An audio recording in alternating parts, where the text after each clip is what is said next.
আল্লাহ আপনার কাছে অনেক পয়সা করি চাই, এরকম একটা দোয়া আমি আজ পর্যন্ত পাইনি। আপনারা পাইছেন?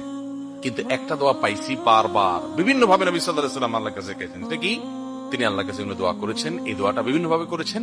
আল্লাহুম্মা ইন্নী আসআলুকাল আফিয়াহ ফিদ দুনিয়া ওয়াল আখিরাহ।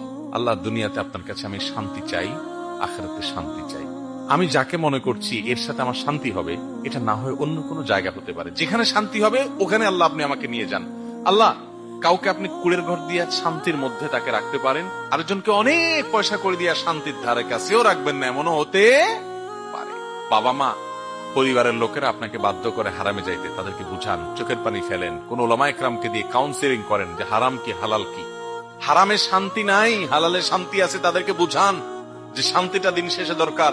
আমি হারামে যাব না, আমি ওই প্রতিযোগিতা করব না যে তার আরেকজনের ছেলে লাখ লাখ টাকা কোটি কোটি টাকা বানায়, আমি কম্পিটিশনে যাব না।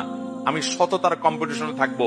লাখ লাখ টাকা বানানো পুলিশ আমারেও পারে, আরে এটা তো হাজার হাজার ছেলে মেয়েরাই করে, সৎ সবাই থাকতে পারে না, আমি সৎ থাকবো ইনশাআল্লাহ। আল্লাহ আমাদেরকে সৎ থাকার তৌফিক দান করুন।